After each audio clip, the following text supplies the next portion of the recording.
मित्रमैत्रिणींनो, अस्मी real कॉर्ड्समध्ये तुमचं सहर्ष स्वागत आहे. आणि आज परत एक नवीन आणि सर्वसामान्य विषय तुम्हाला सांगते आहे.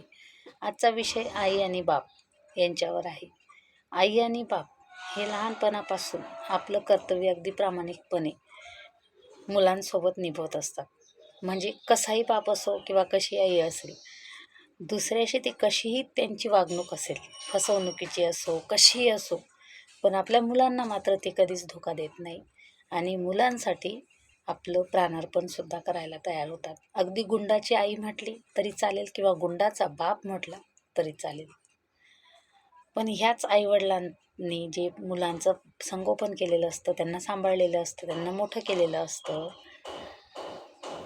त्यांनी त्यांचं कर्तव्य 100% निभवलेलं असतं. अगदी 99% आईवडील हेच काम करतात. पण त्यांच्या कर्माचं सार्थक केव्हा होतं किंवा त्यांच्या मनाचं समाधान केव्हा होतं माहिती? जेव्हा मोठी झाल्यानंतर त्यांची मुलं त्यांना समजून घेतात. त्यावेळेला त्यांना समजून घेतलं, ती आईवडिलांची त्यांना मिळालेली पोचपावती असते. पण नेमकं असं होतं की अगदी लहानपणापासून, बालपणापासून आईवडील मुलांना समजून घेत असतात, त्याच्या स्वभावाला ॲक्सेप्ट करत असतात. पण मुलं जेव्हा समजूतदार होतात, मोठी होतात, कमवायला लागतात, तेव्हा मात्र त्यांची अपेक्षा अशी असते की आईवडिलांनी आत्ताही त्यांना समजून घ्यायला पाहिजे.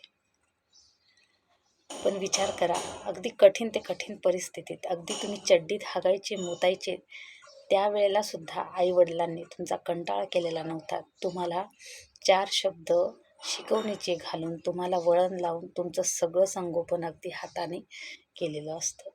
आणि तीच आईवडील मोठी झाल्यानंतर परत तुम्हाला समजून घ्यायची कॅपॅसिटी त्यांच्यामध्ये राहत नाही.